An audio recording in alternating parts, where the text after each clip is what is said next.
बिस्मिल्लाहिर्रहमानिर्रहीम। इमरान खान साहब ने जो कहा था जी कुछ अर्सा पहले, और बड़े स्ट्रेटजिकली उन्होंने सारा ऑपरेट किया, आई मस्ट अप्रिशिएट दैट। और मेरे ख्याल में कोई सुल्तान राही बनने की कोशिश नहीं की इमरान खान साहब ने, और जिस तरीके से हैंडल की सिचुएशन उसको सराहना चाहिए। खादिम हुसैन रिजवी, अफजल हुसैन कादरी, इनायतुल्लाह शाह और हाफिज़ फ़ारूकुल हसन, इन पे जनाब जो हुए चार्जेस लगा दिए गए। बड़े अरसा पहले इन्हें गिरफ़्तार कर लिया गया था, चार्जेस इन पे लगा दिए गए, और अब अदालतें जाने और ये लोग जाने, क्योंकि इन्होंने writ of the government challenge किया था जी। अब इनका क्या बनेगा, मैंने जैसे पहले कहा जी अदालतें ही जान सकती है, कह सकती है इसके बारे में कुछ, लेकिन इमरान खान साहब ने जो कहा था वो ज़रा सुन लीजिए, वो मैं आपके सामने रखना चाहूँगा। और उसके बाद फवाद चौधरी ने जो आज कहा वो उसी का एक सीरीज़ थी जो आज इम्प्लीमेंटेशन हुई, जो इमरान खान ने पहले कहा था। जी इमरान खान साहब ने जो कहा था वो ज़रा सुनाइए, जो क्लिप सुना दी। सुप्रीम कोर्ट का फैसला आया और उस फैसले का जो एक छोटे से तबके ने रद्द अमल दिया, उस फैसले के ऊपर जिस तरह की जुबान इस्तेमाल की, मैं इन अनासर को अपील करता हूं कि रियासत से ना टकराना। आप अपनी सियासत चमकाने के लिए, अपने वोट बैंक के लिए इस मुल्क को नुकसान ना पहुंचाएं। अगर आप ये करेंगे, मैं आपको ये वाज़ेह कर दूं कि रियासत अपनी जिम्मेदारी पूरी करेगी, लोगों की प्रॉपर्टीज, लोगों की जान और माल की हिफाजत करेगी। हम कोई तोड़ फोड़ नहीं होने देंगे, हम कोई ट्रैफिक नहीं रुकने देंगे। मैं आपको अपील करता हूं कि रियासत को उधर तक ना लेके जाएं, वो मजबूर हो जाएं एक्शन लेने के लिए। इमरान खान साहब ने जो कहा था जी, उसके बाद क्रिटिसिज्म हुआ। क्रिटिसिज्म ये हुआ इमरान खान साहब पे कि जनाब शायद इमरान खान साहब जनाब पीछे हट गए या डिफेंसिव पे चले गए, लेकिन I personally think that was part of the strategy. और थोड़ा अरसा टाइम गेन किया गया, थोड़ा अरसा उस पर बाय किया गया, थोड़ा टाइम बाय किया गया, और उसके बाद स्ट्रेटजिकली चला गया। और उस आज जो कुछ हुआ, जो फवाद चौधरी ने बताया कि जो चार्जेस फ्रेम हुए खादिम हुसैन रिजवी पे, अफजल हुसैन कादरी पे, इनायतुल्लाह शाह पे, हाफिज़ फ़ारूकुल हसन पे, और कई और ऐसे भी लोग हैं जिन पे चार्जेस फ्रेम हुए, वो फवाद चौधरी ने जो कह दिया, आज बड़ा अरसा लग गया बीच में, लेकिन फिर दोबारा बताऊंगा that was part of the strategy. जो आज कहा हमारे सामने इंफॉर्मेशन मिनिस्टर ने, वो भी ज़रा सुना दी ताकि ज़रा थोड़ी सी रिफ्रेश हो जाए मेमोरी। जो तर्ज सियासत तहरीक लब्बैक ने और इन 3-4 हजरात ने की है वो इंतहाई नामुनासिब थी। आज हमने ये फैसला किया है कि तहरीक लब्बैक के जो तमाम लीडर्स हैं उनके खिलाफ कानूनी कार्रवाई अमल में लाई जाएगी। खादिम हुसैन रिजवी जो तहरीक लब्बैक के अमीर हैं, उनको बगावत और दहशत गर्दी के जुर्म में इल्ज़ामात में लाहौर के थाना सिविल लाइन्स में चार्ज कर दिया गया है। अफजल हुसैन कादरी, उनको गुजरात में बगावत और दहशत गर्दी के इल्ज़ामात में चार्ज कर दिया गया है।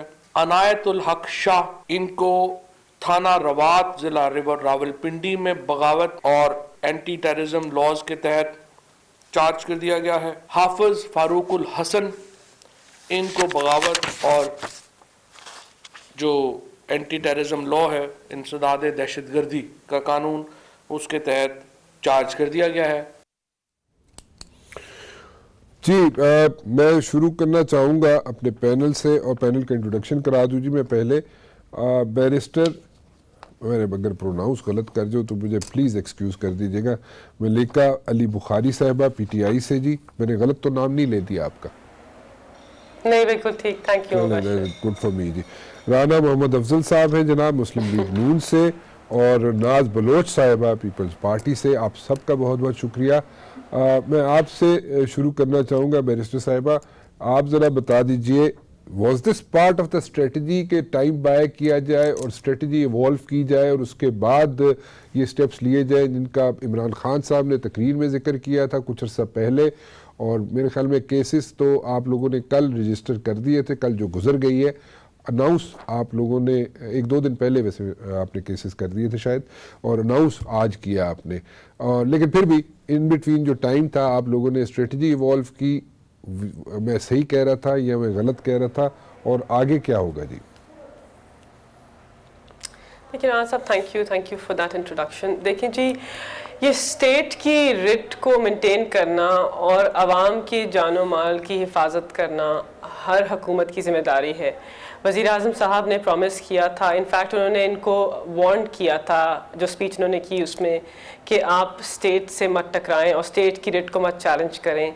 आज के फवाद चौधरी साहब की प्रेस कॉन्फ्रेंस से और जो उन्होंने बताया about registration of cases against these 4 people, उससे ये साबित हो गया है कि PTI as a political party or as a party in government serious है about the protection of the rights of the citizen and enforcement of the law. So इससे ये दोनों चीज़ें तो साबित हो गई हैं, और obviously इस इक़दाम को लेने के पीछे कोई ना कोई स्ट्रैटेजी तो गवर्नमेंट की थी, and obviously not something that we can disclose on television, but I think जो हुआ सही हुआ। और ये बिल्कुल सही है कि एक गवर्नमेंट अपने सिटीजन्स को प्रोटेक्ट करे, अपनी रिट को इन्फोर्स करे, और जो भी कानून की खिलाफ वर्जी करे उसको कानून के दायरे में लेके आए। So I congratulate the people of Pakistan कि जी आज उन्होंने देखा है कि जो वज़ीर आज़म साहब ने कहा था उन्होंने उस पर अमल किया है। अब बिल्कुल ठीक है, बड़ी बड़ी अच्छी बात है, और लोग यही चाह रहे थे कि इस पे आप लोग स्टेप लें, क्योंकि आप लोगों से तवक्कुआत बहुत ज़्यादा है। राना अफजल साहब, कोई मेरे ख्याल कोई चंगा काम कर देता है PTI ने तो मेरे ख्याल शाबाशी दे ही दियो कि नहीं? देखिए, बात यह है कि अगर ये जब ये हुआ था वाक़या, उस वक़्त ही FIRs दर्ज होती हैं और उनको चाहे ये सील कर लेते। इतने दिन के बाद जब FIR लेट दर्ज होती है तो कोर्ट के अंदर जाके जो अपोजिट पार्टी होती है उसको गुंजाइश मिल जाती है कि जी ये फर्स्ट इन्वेस्टिगेशन रिपोर्ट नहीं है, बल्कि ये बहुत देर के बाद इन्होंने इसको किया। लेकिन बिल्कुल ये होना चाहिए, और पाकिस्तान की गवर्नमेंट की जो रेट है वो किसी को भी चैलेंज करने का इख्तियार नहीं होना चाहिए। असल बात यह है कि पर्चे बहुत दर्ज होते हैं। PTI ने जो हमला किया था PTV के ऊपर, वो पर्चे दर्ज हैं। आज हुकूमत क्या उन लोगों को जिनकी तस्वीरें भी मौजूद हैं, और फिर प्राइम मिनिस्टर हाउस के गेट तक पहुंच गए, इन्होंने खुद ऐलान किए, तो ये सारी चीजें हैं। ये भी उसी किस्म का एक मुकदमा है जहां उन्होंने नहीं साहब इस तरह ना करें, वो डिफरेंट चीज थी, ये डिफरेंट चीज है। और सेकेंडली आपकी हुकूमत तो उस वक्त मौजूद थी। जी, मैं एक चीज जरा ऐड कर राना साहब, बिल्कुल राना साहब आप ठीक है, लेकिन मैं सिर्फ एक चीज ऐड करना चाहूंगा। राना साहब राना साहब मैं सिर्फ ये बताना चाहूंगा, एक मिनट बैरिस्टर साहिबा, मैं सिर्फ ये कहना चाहूंगा, आपकी तो हुकूमत उसके बाद थी, आप उठा के अंदर कर देते सबको, किसी ने रोका था? केसेस बन जाते हैं, सारा कुछ होता है, और फिर अदालतों में भी क्या प्रायोरिटी दी जाती है। अब अल्लाह करे, हम तो चाहते हैं कि जो मुजरिम होते हैं अब जो वहां पे, लेकिन आप लोगों ने क्यों नहीं अंदर किया? आप लोगों ने क्यों डिले किया राना साहब? बिल्कुल, फिर आप वो इनकी तो स्ट्रेटेजी है, हमारी स्ट्रेटेजी नहीं है। अब हमारी फिर ये स्ट्रेटेजी थी कि अब ये आएंगे तो देखेंगे ये क्या करते हैं। और ना करो ना सब, एक गल नहीं बढ़ी। जी बैरिस्टर साहब आप कुछ कहना चाहेंगी? अगर इनकी ये स्ट्रेटेजी है कि ये लेट लोगों ने ये भी देखा था कि किसी सुप्रीम कोर्ट पे हमला किया था, आई थिंक कि हमें इन पुराने देखूंगा। एक मिनट राना साहब, वो कहते हैं test of the pie is in eating it. अभी ये प्रोसिक्यूशन में क्या करते हैं वहां पता लगे। Okay fine, good, fair enough. जी बैरिस्टर साहिबा। नहीं, बस I don't want to do any point scoring on television. I think हम एक अच्छी बात करें, एक मुस्बत बात करें, इश्यूज पे बात करें तो बेहतर है। आई नो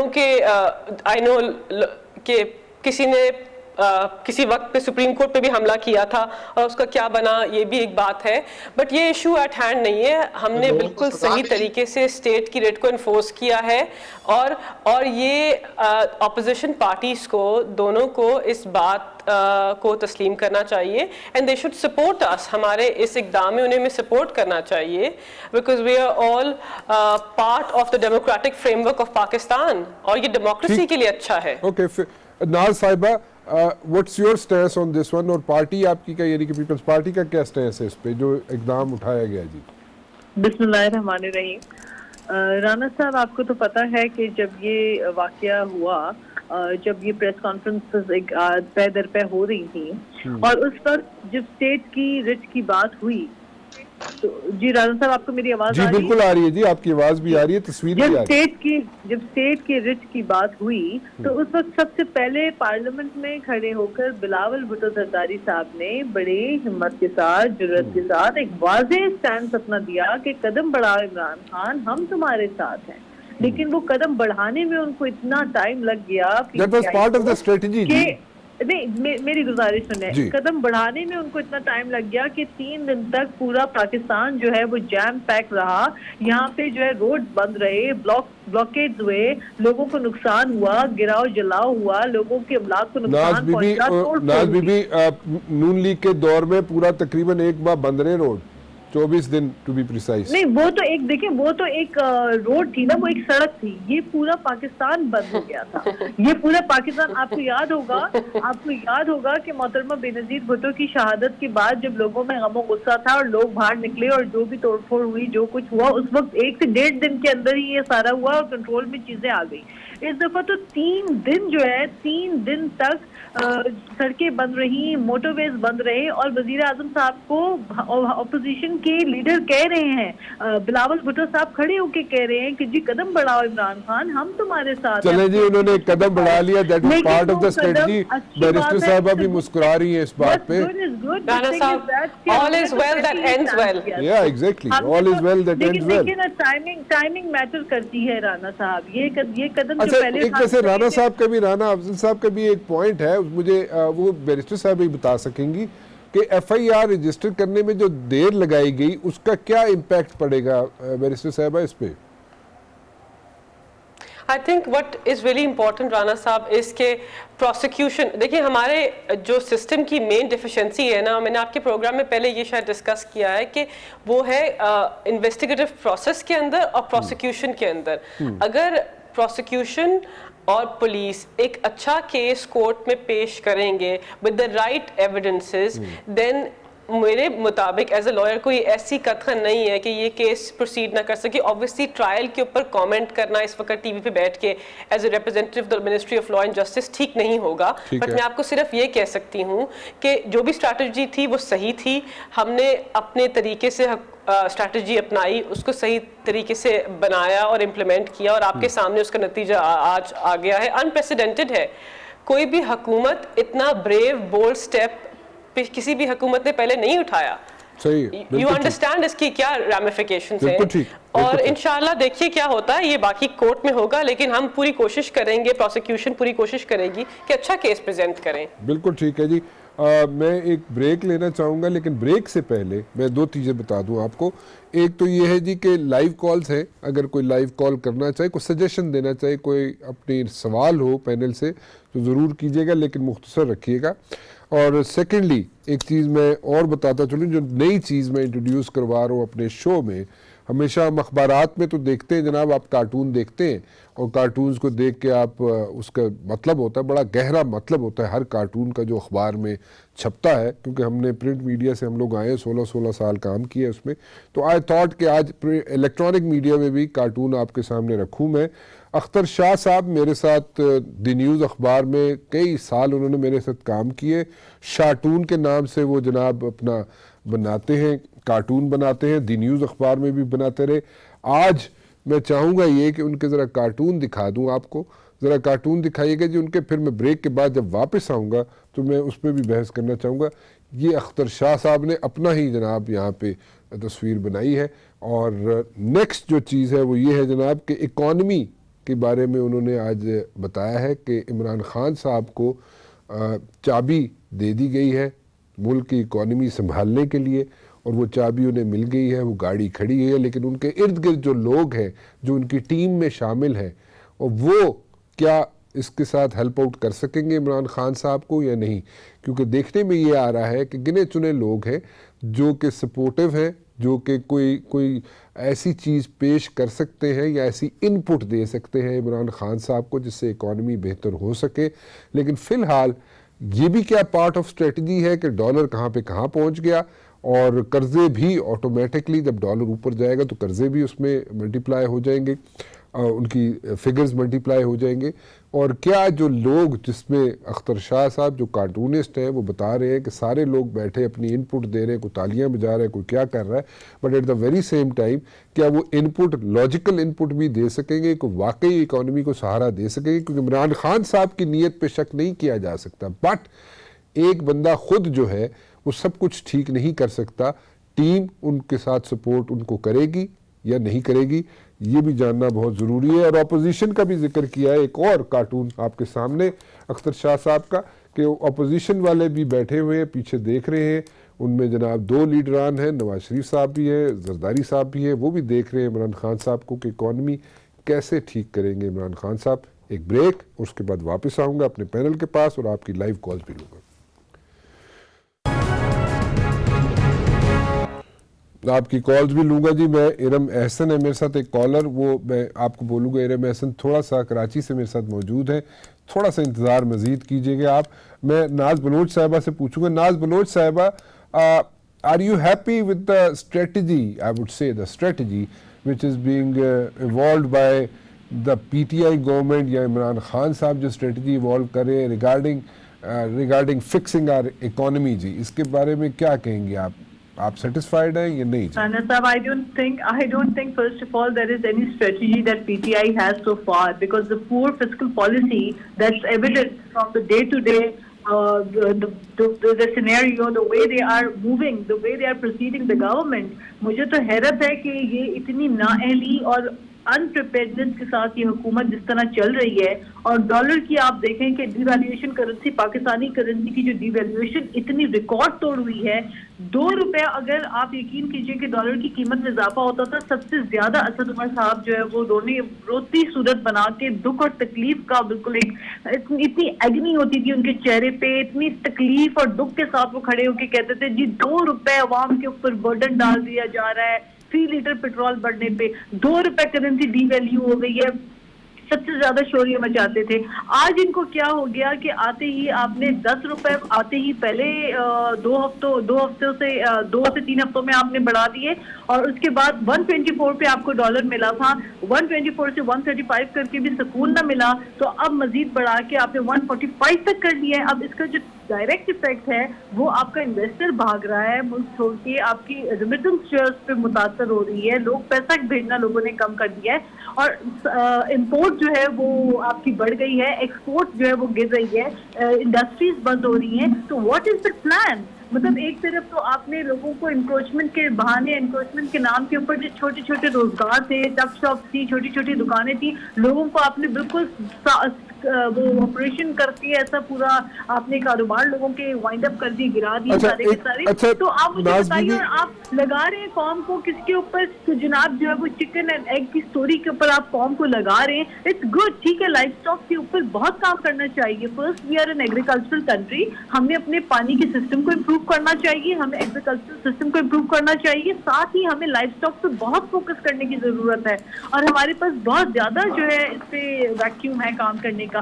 बट कुछ चीजें होती है जो वजीर आजम के कहने की नहीं होती बातें। वजीर आजम ये बताएं कि आपने आते ही जो करेंसी डिवैल्यू की है, और उस ऊपर से जो है IMF आपको पैसे नहीं दे रहा, अब मजीद 150। अच्छा नाज बीबी, दो चीजें पूछना चाहूंगा। नाज बीबी, मैं आप ही से एक क्वेश्चन करना चाह रहा हूँ। जो कहा यह जा रहा है नाज बीबी कि ये पैसे जो है जो डॉलर की प्राइस में जो हाइक आई है वो इसलिए आई है कि प्रोबेबली जो terms and conditions world bank ने ले डाउन की हैं उन्हीं को फॉलो किया जा रहा है। Do you by that? अच्छा, अब ये बड़ी एक इंटरेस्टिंग बात है कि अगर ये कंडीशन है तो साथ ही फिर आप मुझे बताएं आपने अवाम को रिलीफ क्या दिया? हुकूमत तो ये कह के आई थी हम गरीब अवाम के लिए आ रहे हैं। आज आपने गरीब अवाम को, अगर आपने डॉलर की एवज करेंसी जो है हमारी डिवैल्यू करनी थी तो वो भी आप कर रहे हैं। साथ में जो पेट्रोल है जो दुनिया भर में $50 पर बैरल पे चला गया, आपको 80 पे मिला था, 50 पे चला गया है। उसके बावजूद आप रिलीफ देने की बजाय आपने तेल की कीमतों में जो इजाफा किया, आपने डीजल, तेल, पेट्रोल सब में इजाफा आपने कर लिया, तो आप गरीब को तो मार रहे हैं। You killing the poor. आप तो कह रहे हैं कि गरीब ही ना बचे। Okay, let me ask Rana Mohammad Afzal साहब से भी इनपुट ले लूं, फिर मैं एक कॉलर के पास जाऊंगा, फिर मैं बैरिस्टर साहब के पास जाता हूं ताकि मैं तरीके से सारी चीज़ें हैंडल करने की कोशिश करूं। राना साहब, what's your take on this one जी? क्योंकि एक चीज़ ज़रा जहन में रखिएगा राना साहब, जो अपनी इनपुट देनी है आप ज़रूर दीजिए, लेकिन मेरी एक ऑब्जर्वेशन है कि जो 10-11 साल 12 साल का जो बाइंग हुई है, लाइक रुथलेस बोरोइंग हुई है, let me put it this way, उसको ओवरनाइट या 3 महीनों में तो फिक्स करना, मेरे ख्याल पीटीआई के कोई और बड़े भी आ जाते तो वो नहीं कर सकते थे। वो ज़रा जहन में रखिएगा, फिर ज़रा अपनी इनपुट दे दीजिए आप। हाँ साहब, मेरा ख्याल है आप जो ये इनका प्रोपेगेंडा है उससे कैरिड हो गए हैं। हमारी कोई रूथलेस नहीं, मैं आपकी बात नहीं कर रहा, मैं सिर्फ आपकी बात नहीं कर रहा, मैं पीपल्स पार्टी की भी बात कर रहा हूँ जी। हमारे दौर के अंदर ऑन एन एवरेज 4 से $4.25 अरब यानी टोटल 5 साल में को $22 अरब का इजाफा हुआ है बोरिंग के अंदर। और ये आपके जो बजट्स पास होते थे, जो उनमें डेफिसिट था, ये उस बजट के डेफिसिट के बराबर है जो कि हाउस से अप्रूव था। और कोई रूथलेस बोरिंग नहीं हुई। आप देखेंगे कि रूथलेस बोरिंग अब होगी, और जो हमारे एवरेज एनुअल बोरिंग थी, ये अपने 100 दिनों में उससे ज्यादा बोरो कर चुके हैं। और अब ये बातें जो भी करें, कोई हुकूमत ऐसी नहीं थी जो इतने रिजर्व छोड़ के गई हो जितनी हमारी गवर्नमेंट छोड़ के गई। आप स्ट्रेटेजी की बात कर रहे हैं, स्ट्रेटेजी तो एक रोड मैप होता है। आपने कोई रोड मैप इन्होंने दिया कि हम कैसे, अभी तक तो पिशकोल लेके ये फिर रहे हैं, और कोई रोड मैप नहीं है कि इंडस्ट्री को कैसे सपोर्ट करना है। अगर एग्रीकल्चर को सपोर्ट करना है तो उसमें उन्होंने कहा कि हम कर्जे इनको डबल ट्रिपल कर देंगे, और अगले ही दिन कर्जे का रेट जो है वो 25% बढ़ा दिया है। फिर इन्होंने इंडस्ट्री के जो लोन थे, जो पाकिस्तान में तारीखी तौर पे एक मिनिमम लेवल के ऊपर हम लेके आए थे, उस लोन को जो 6% पे था आज 10% पे है। अब आप अंदाजा लगाएं कि 70% तो इन्होंने लोन का जो रेट बढ़ा दिया। फिर आपकी जो, अगर एक बाहर के मुल्क से आदमी $100 की आके इंडस्ट्री लगाता है और फिर वो अपना पैसा बाहर लेके जाना चाहता है, तो जो $100 पे वो लेके आया था, $120 वो पाकिस्तानी रुपए देगा, और $1 खरीदेगा या $140 पाकिस्तानी देगा, तो जो उसने कमाया वो तो यहीं पे लूज करके जाएगा। जिस मैसिव डिवैल्यूएशन को इन्होंने सपोर्ट किया और उसके ऊपर कह रहे हैं जी आप फिक्र ना करें, ये तो बिल्कुल आप कह रहे हैं कि आपने पहले फरमाया कि इनकी नीयत पे शक नहीं किया करें। हम नीयत पे शक क्यों करें? नीयत का तो रिजल्ट बाद में आएगा। हमें तो शक इनकी काबिलियत के ऊपर है। हम नीयत पे तो अल्लाह ताला, नीयतों का हाल तो अल्लाह ताला जानता है कि इनके जहन में क्या है। दो चीजें राना साहब, before I go to the caller जी, दो चीजें पूछना चाहूंगा। देखें, अगर ये पैसे बोरो कर रहे हैं और आप कह रहे हैं भीख मांग रहे हैं, तो मेरे ख्याल में इमरान खान अपनी जेब में डालने के लिए तो नहीं मांग रहा। चले, अगर आपके ख्याल में अगर वो अपनी जेब में डालने के लिए मांग रहा है तो वो फिर बैरिस्टर साहब अच्छा चले, लेकिन ओवरनाइट क्या सारी चीजें फिक्स की जा सकती है? 3 महीनों में ये लोग फिक्स कर सकते हैं? रियलिटी क्या है?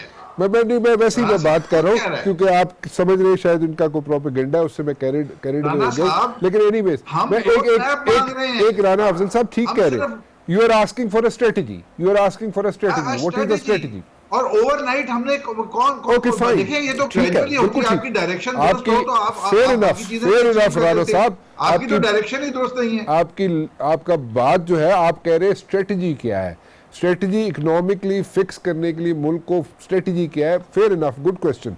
लेकिन मैं उससे पहले जरा एक कॉलर बहुत देर से होल्ड करके बैठी हुई है। को सपोर्ट करते हैं। अगर आपने कट्टों की और मुर्गियों की बात की है तो कोई बताएं, हम स्लॉटर हाउसेस बना के देंगे, हम इंटरनेशनल इंस्पेक्शन गोश्त की करेंगे, आपके गोश्त को स्टैंडर्ड पे लेके आएंगे। पाकिस्तान का अंडा प्रोड्यूस हो रहा है, एक्सपोर्ट नहीं हो रहा बिकॉज वो वर्ल्ड क्वालिटी का अंडा नहीं है। उसकी जो फीड है वो, ये इतना काम हो रहा है पंजाब के अंदर, प्राइवेट सेक्टर भी काम कर रहा है। आज इनको कान में किसी ने बता दिया कि यार ये पाकिस्तान में रिवाइवल होगा, तो फिर सूबाई हुकूमतों को सपोर्ट करें। ओके फाइन, मेरे ख्याल में इसका जवाब सारा बैरिस्टर साहबा देंगी, लेकिन पहले एक कॉलर इरम हसन साहबा हैं, कराची से बहुत देर से होल्ड करके बैठी हुई, उनकी मैं कॉल ले लूं। जी अस्सलाम वालेकुम। अस्सलाम वालेकुम। I salute to your patience जी, आपकी बड़ा आपने पेशेंस यहाँ पे जी। मुझे तो सबसे पहले अभी जो आपका जो टॉपिक था उस पे मैं कहना चाहूंगी कि जो नाज बलूच है और जो नून लीग के जो है, जो आज तहरीक इंसाफ पे जो इतने कमेंट्स कर रहे हैं, इतनी उंगली उठा रहे हैं, लेकिन इनको पहले अपना गिरबान देखना चाहिए। सीधी सी सिंपल सी बात है, पूरे मुल्क को जो तबाह किया है सबसे पहले पीपल्स पार्टी, देन नून लीग, ठीक है।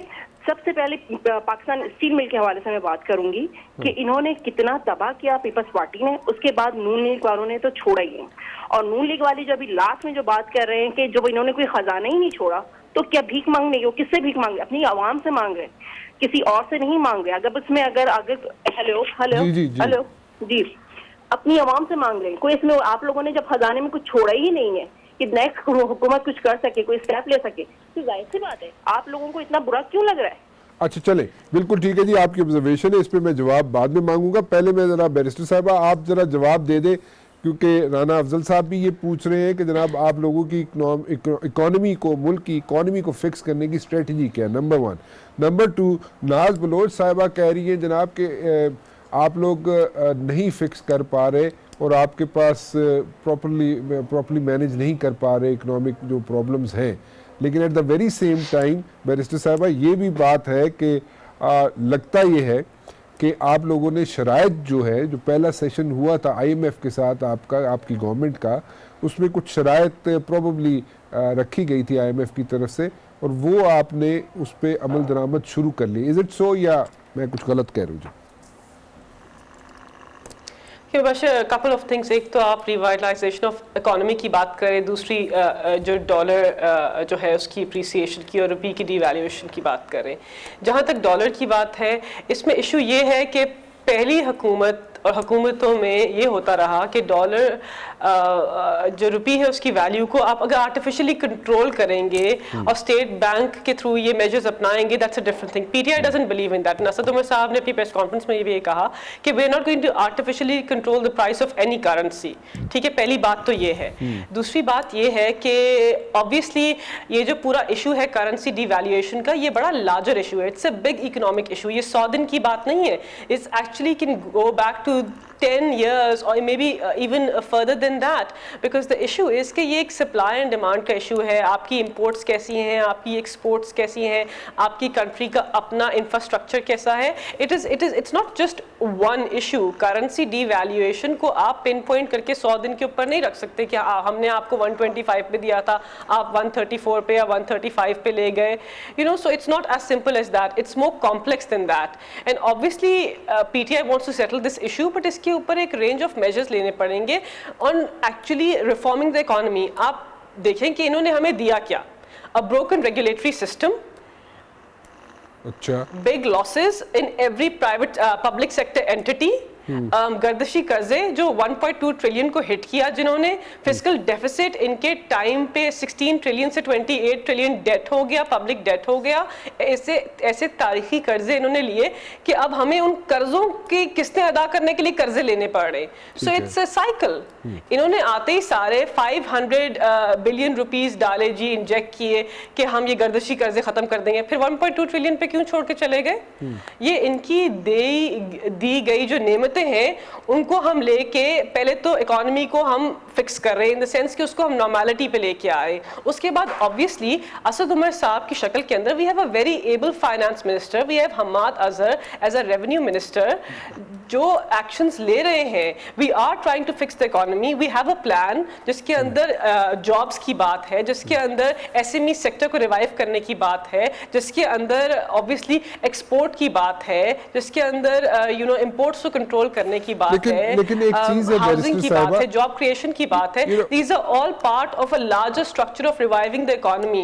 Economy revive करना is not just pinpointing on one thing, it's a lot more than that, and we are on the road to do that। But पहले हमने इस इकोनॉमी को ICU से तो निकालना था, अभी तो उसको हम ICU से निकाल रहे हैं। आपने ICU से निकाल रहे हैं आप बैरिस्टर साहिबा, आप लोग इकोनॉमी को ICU से निकाल रहे हैं, लेकिन आम आदमी जो है ना जी, वो ये देखता है, जैसे नाज बीबी कह रही है या राना साहब कह रहे हैं, राना अफजल साहब कह रहे हैं कि आम आदमी जो है ना, इन्होंने आर्टिफिशियली होल्ड करके रखा डॉलर को, या जो भी किया वो समझ आती है बात को। लेकिन बट आम आदमी जो है, मासेस जो है, वो उनका कंसर्न ये होता है, या इम्पोर्टर का ये कंसर्न होता है कि जी डॉलर जिस तरह भी रोक के रखा। मुझे जो आप कह रही है बात बैरिस्टर साहब, मुझे ये समझ आ रही है कि आप फॉर द लॉन्ग रन इसको फिक्स करना चाह रहे हैं, आपके पास एक लॉन्ग टर्म स्ट्रेटजी है कि वंस फॉर ऑल जो आप सोच रहे हैं, जो मुझे समझ आ रही है कि वंस फॉर ऑल आप इसको फिक्स कर दें, अभी जो बोझ पड़ना है वहां पे वो पड़ जाए, लेकिन लॉन्ग टर्म में, लॉन्ग रन में और ये ठीक हो देखिए- जाए। लेकिन उसमें एक क्वेश्चन है, और हमने जो क्वेश्चन भी मेरे ख्याल में measures राना introduce अफजल किए साहब हैं, अगर उठाएंगे। tax slab increase किया, जी बिल्कुल, जो मैं हमने जो भी मेजर्स इंट्रोड्यूस किए हैं वो छोटे तबके को, जो वर्किंग लेकिन- क्लास है, लेकिन- लो मिडिल लेकिन- क्लास है, हम उसको अटैक नहीं कर रहे। जी लेकिन वी आर लुकिंग जो टैक्स रिफॉर्म्स। जी बैरिस्टर साहब, लेकिन एक चीज़ है ना, देखिए आम आदमी सोचता है कि जनाब ये डॉलर तो ऊपर चला गया, आप इसको नीचे भी लाना चाहेंगे ना बाद में। ये राना अफजल साहब भी ये क्वेश्चन रेज कर सकते हैं, नाज बीबी भी ये क्वेश्चन रेज कर सकती हैं कि बाद में इसको आप नीचे भी लाना चाहेंगे तो अगर 150 का डॉलर हो गया है तो आप कितना नीचे ले आएंगे? 10 रुपये नीचे ले आएंगे, 5 रुपये नीचे ले आएंगे, 2 रुपये नीचे ले आएंगे? डॉलर तो वापस नहीं जाता। सो वो एक इशू है जो लोगों के माइंड में है और लोगों के जहनों में है, उसको एड्रेस करना भी साथ साथ ज़रूरी है। मेरा ज़ाती ख्याल ये है कि लॉन्ग टर्म स्ट्रेटजी के साथ साथ एक मिड टर्म और शॉर्ट टर्म स्ट्रेटजी भी आपको इवॉल्व करनी चाहिए। क्यों नाज बीबी, आप क्या कहेंगी इस पर? देखिए बात यही है कि अब इनकी हर बात जो ये कहते थे हुकूमत में आने से पहले कि हम कॉमन मैन को रिलीफ देंगे, अगर तो आपने अवाम पे इतना बर्डन डालना ही है, यहाँ आपने तेल की कीमत बढ़ा दी, गैस बढ़ा दी, बिजली की कीमतें, हर चीज में आपने इजाफा किया और आप कहते हैं कि आम आदमी मुतासर नहीं होगा। जो शख्स 20 से 25 हजार रुपए तनख्वाहदार है वो अपना गुजारा जैसे ही कर लेता था, आज वो रोता फिर रहा है। आज वो अपने बच्चों को पढ़ाए, उनको दवाएं लेके दे, उनकी सेहत का ख्याल रखे, खाना वगैरह हर चीज जो है, it's so difficult for a common man. Inflation जो है वो इतनी बढ़ गई है। आप देखें कि ये कहते थे ना कि हुकूमत में आने से पहले इन्होंने कहा जी $200 बिलियन जो है बैरून मुल्क पड़ा है, हम वो सारा लेकर आएंगे। फाइनेंस मिनिस्टर टीवी पे आते हैं, कहते हैं जी ये तो जो है ये तो गलत क्लेम था, ऐसा तो कुछ भी नहीं है, जिसने भी इंफॉर्मेशन दी है गलत इंफॉर्मेशन है, ऐसी कोई बात नहीं है। फिर मजीद अगर आप देखें ओवरऑल इम्पैक्ट, आप देखें कि अगर आपने रिलीफ देना था पाकिस्तानियों को, पाकिस्तान के जिन लोगों को आप वोट लेकर आए हैं, तो आप सऊदी से क्या पैकेज लेकर आए? कम से कम पार्लियामेंट में तो आके बताएं, एतमाद में तो नहीं। जो सऊदी ने दिया वो आप हाथ नहीं लगा सकते, चीन ने जो दिया वो आप बता नहीं सकते। आप क्या आपके जो जितने बैरून मुल्क दौरे हुए हैं वो भी कहा गया कि जी हम नहीं जाएंगे बैरून मुल्क, खैर आप गए। आप IMF की कंडीशंस के ऊपर आप चल रहे हैं, तो ये सारा जो बोझ है ये तो बराह रास्त कॉमन सिटीजन है, एक आम पाकिस्तानी जो है वो बराह रास्त मुतासर हो रहा है, क्योंकि वो जब चीजें लेने जा रहा है तो हर चीज में, even let's talk about the grocery, एक दाल से लेके चावल से लेके आटे की कीमत में हर चीज के ऊपर 10 से 15 रुपया बढ़ गया है। तो एक कॉमन पाकिस्तानी को जब दिन में 500 रुपए मजीद इजाफा अपने बर्डन बर्दाश्त करना पड़ रहा है, जहाँ वो 1000 की चीज बैरिस्टर साहबा बताएं कि रिलीफ क्या हुआ, what is the relief? Can the government representative inform me कि कौन सा एक रिलीफ है? तेल महंगा, बिजली महंगी, हर चीज महंगी, फिर ऊपर से आप डॉलर ऊपर चला गया तो सारी चीजें महंगी होगी। मैं एक कंपल्शन है, मैं इसके जवाब भी लूंगा बैरिस्टर साहिबा से, और राना अफजल साहब भी इस पे कुछ सवाल करना चाहेंगे मजीद, लेकिन एक कॉलर भी है मेरे साथ, मैं उनको मजीद थोड़ा सा इंतज़ार करवाना पड़ेगा मुझे। नॉर्वे से है नदीम डार साहब। नदीम डार साहब, आप बहुत दूर से कॉल कर रहे हैं, मैं ममनून हूँ आपका, लेकिन थोड़ा सा इंतज़ार कर लीजिएगा, एक कंपल्शन है, एक ब्रेक ले लूँ, वापस आता हूँ, सबसे पहले आपके पास आऊँगा एक छोटी सी ब्रेक के बाद।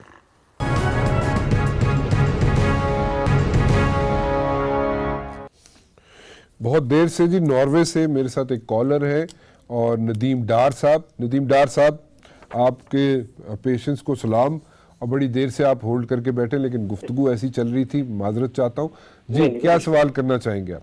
मेरा सवाल सजेशन के साथ है कि देखिए, मैं आम आदमी के बिहाफ पे बात करने लगा हूँ कि जब हम कहते हैं कि पाकिस्तान के लिए हमारी जान भी हाजिर है, कुर्बानियां भी हाजिर हैं, तो ये 10 रुपए 20 रुपए हुकूमत को बिल्ड करने को, पर्सन को बिल्ड करने के लिए ये कोई हैसियत नहीं रखते।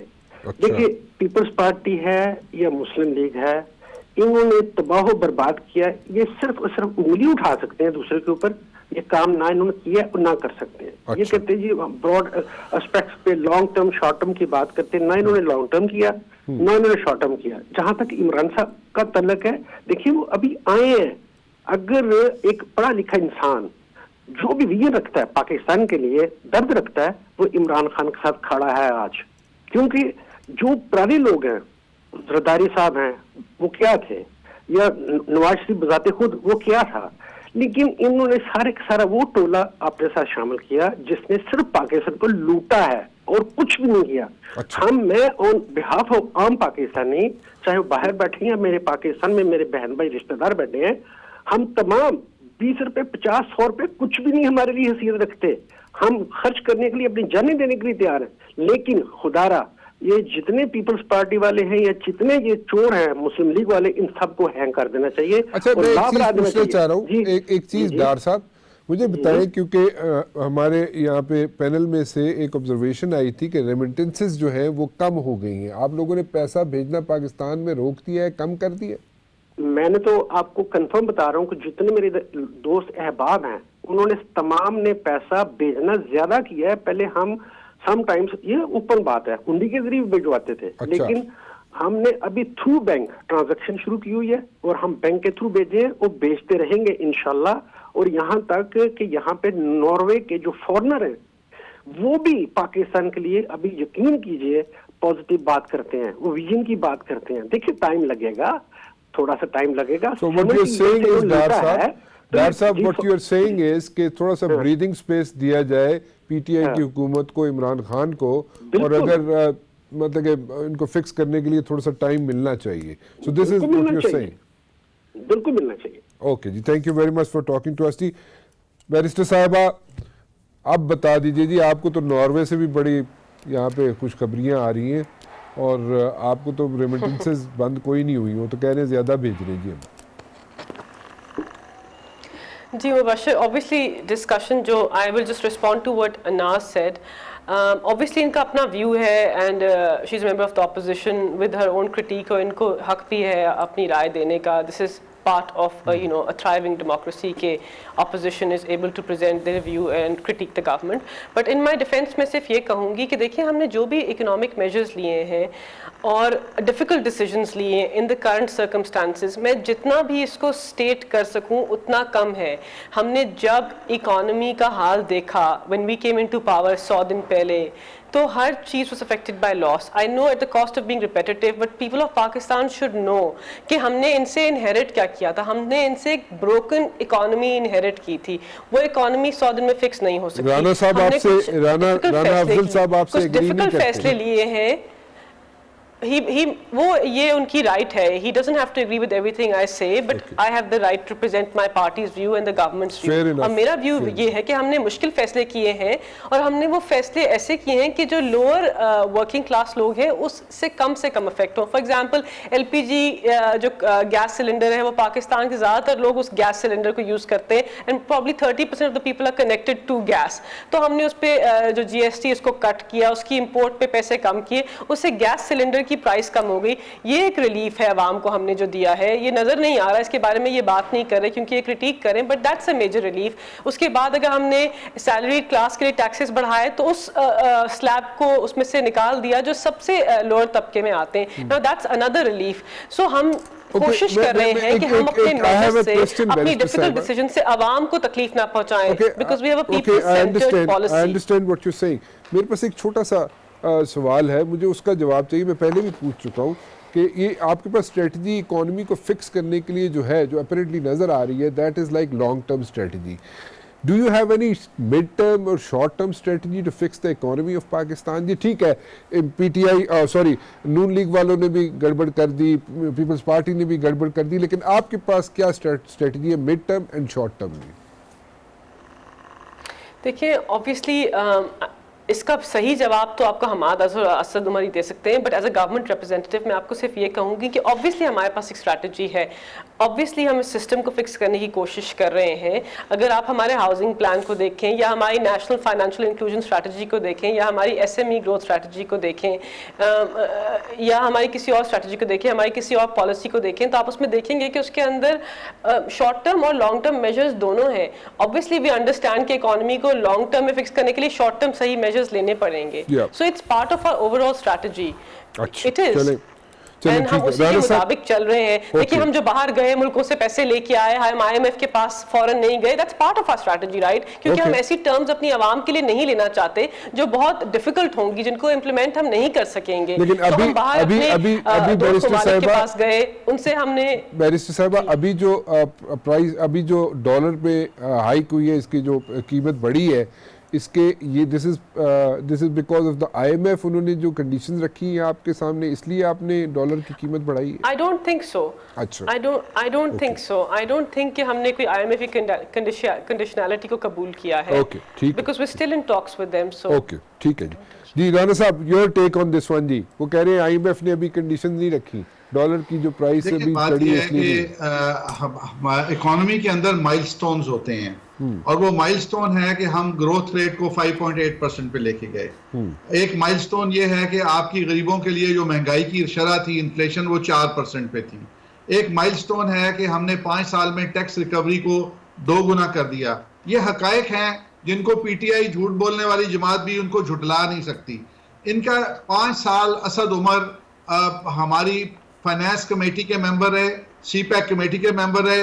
हर रोज मेरी और उनकी नेशनल असेंबली के फ्लोर पे बहस होती थी और वो हर चीज पे तनकीद करते थे। अगर ये कहें कि इनको स्ट्रेटेजी बनाने के लिए टाइम नहीं मिला या 100 दिन बहुत कम है, इनका एक चैलेंज था, ओनली वन चैलेंज, कि पाकिस्तान एक ग्रोथ ट्रेजेक्टरी पे जा रहा है, इस ग्रोथ को मेंटेन करना है कि नहीं करना। अगर आपने ग्रोथ को मेंटेन करना था तो आपको फौरी तौर पे डॉलर्स का, हम जो डॉलर छोड़ के गए, 2 महीने जो केयर टेकर गवर्नमेंट आई उन्होंने मौज मारी, और 3 महीने यानी हमारा जो डेफिसिट था 1.5 से 2 अरब डॉलर का था, वो 10 अरब डॉलर इन्होंने मौजे मारी। अब आगे कहते हैं जी खजाना खाली है। मौजे कैसे मारी? क्या घर लेके चले गए ये पैसे? मेरा मतलब है कि काम नहीं किया। काम नहीं किया। 5 महीने का टाइम था, आप IMF के पास जाते, आप अरेंज करते। अगर आपको ये शौक था कि पाकिस्तान ग्रोथ ट्रेजेक्टरी के ऊपर जाए, हमारे नई मशीनरी आए, हमारे मुल्क में नई डेवलपमेंट हो, और हमारा ग्रोथ रेट जो है 5.8% से 6.2% पे जाए, तो आपको फौरी तौर पे अमल करना था। Okay, fine. ये जो थे बैरिस्टर साहबा कुछ कहना चाह रही है, और इनका फैसला नहीं हो रहा। ओके, गॉट योर पॉइंट जी। राणा साहब, I want to add something. जी, एक मिनट बैरिस्टर साहबा, आप कुछ कहना चाह रही हैं, जरा क्विकली। 30 ये कह रहे हैं कि हमने मौज, आई डोंट नो कि ये कैसे कह रहे हैं कि हमने मौज मारी और हमारा कोई विजन नहीं है। 30 ट्रिलियन के कर्जे ये छोड़ के गए हैं, सारी रेगुलेटरी अथॉरिटीज को तबाह ये करके गए, PIA लॉसेस में, स्टील मिल लॉसेस में, PTV लॉसेस में। कोई ऐसा इदारा है जो खसारे में ना हो? Fine. They have left the economy in a condition जिसको ठीक करने में very quickly ji, I have to write up। देखिए, मुझे समझ में नहीं आ रही, ये कह रहे हैं हमने कॉमन मैन को रिलीफ देना है, तो अगर आपने कॉमन मैन को रिलीफ देना है तो $80 पर बैरल से तेल जो है वो $50 को आ गया। खुदारा, आप तेल की कीमत नीचे क्यों नहीं कर रहे? ये असद उमर ही कहते थे जब ऑपोजिशन में होते थे। और दूसरी बात यह है कि बाहर मुल्क बैठकर बहुत आसान होता है बातें करना, यहाँ पे बिल्कुल ठीक है, जो कमाता है कि वो कैसे गुजारा कर रहा है।